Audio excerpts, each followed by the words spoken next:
Bonjour, alors dans le cadre d'un EPI consacré aux mosaïques de Maurice Cornelis Escher, nous allons revoir les rudiments de SolidWorks.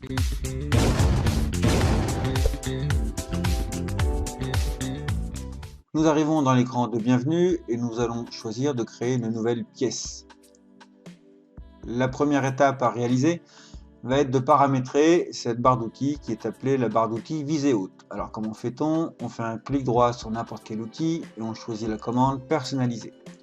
Nous venons dans l'onglet commande, on choisit la catégorie affichage et les deux outils de prédilection vont être l'outil translater que je fais cliquer glisser et l'outil rotation de la vue. On fait la même opération, voilà, et on clique sur OK. Bien, une fois que ceci est fait, on va venir faire une esquisse. On a l'onglet esquisse ici et on choisit la commande, enfin l'outil esquisse. On a les différents plans qui s'affichent et grâce à l'outil rotation de la vue, on peut les visualiser. Et comme la figure qui est affichée est amenée à être usinée sur une fraiseuse à commande numérique, nous allons choisir le plan de dessus. Voilà. Alors l'objectif est de réaliser l'esquisse du petit oiseau. Alors on va le faire selon une méthode parmi tant d'autres. On va choisir de commencer par exemple ici, on va faire une esquisse à la volée sans dimension pour le moment. On va essayer de représenter l'oiseau tel qu'il apparaît sur la figure. Alors on va essayer quand même d'utiliser les outils de prédiction de SolidWorks en alignant des points, en alignant des segments. Voilà, mais on verra après que tout ne fonctionnera pas comme on le veut, on sera obligé de remettre des relations. Voilà.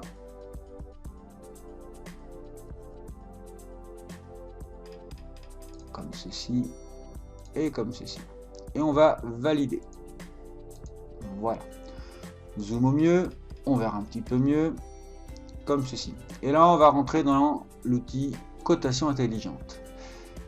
Et c'est là que ça devient intéressant. On voit que le curseur arbore l'outil cotation. On voit une espèce de curseur en forme de cote. Et on va venir placer les cotes de manière à contraindre totalement l'esquisse. On voit en bas ici là que l'esquisse est sous contrainte.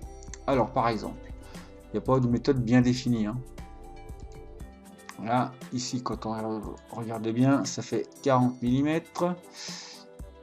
De là à là, on a également 40 mm. De là à là, hop, comme ceci. Je sais pas si je suis bon là. Ouais, comme ça. On a, pas que je dise de bêtises, 20 mm. Ici, on a 20 mm également. Là, on a 20 mm.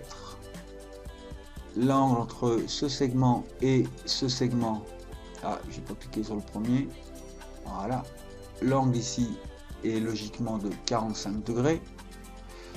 On a ce segment qui fait également 20 mm. Bon, on va déjà valider cette cotation et on va ajouter des relations. Alors les relations, on les voit, c'est les petits carrés verts qui ont chacun leur dénomination. Lorsqu'on place le curseur dessus, on voit à quoi ils correspondent. Alors par exemple, ce point-là, j'appuie sur la touche CTRL que je garde enfoncée au clavier, et ce point-là sont sur la même horizontale. Hop, et on voit que ça noircit tout de suite ces segments-là. Ça veut dire qu'ils sont contraints. On va valider. On peut également indiquer que ce point-là et ce point-là, en appuyant sur la touche CTRL, sont alignés horizontalement également. OK. Ici, qu'est-ce qu'on a? On voit qu'il y a une coïncidence entre le segment et l'origine, le point rouge.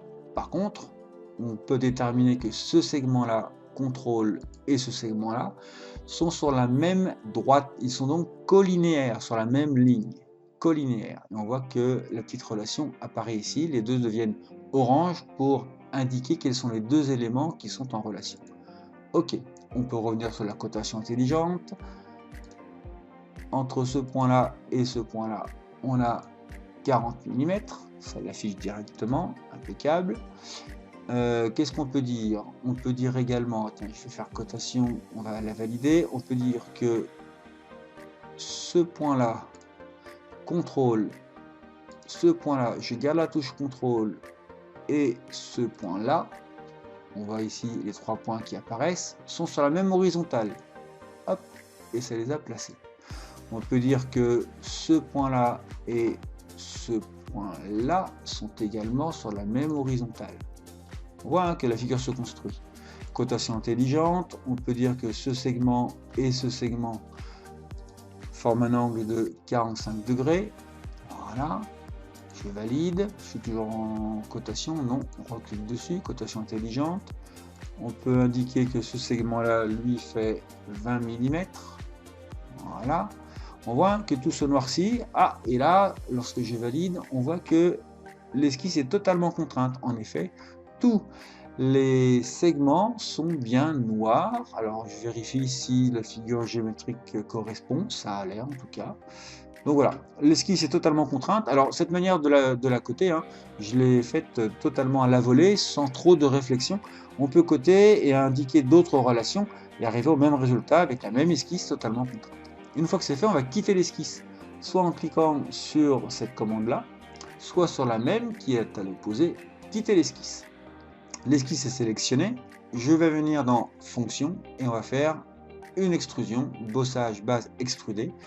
On voit que le logiciel montre le volume que l'on peut obtenir et ici on a la hauteur qui est présélectionnée à 10 mm.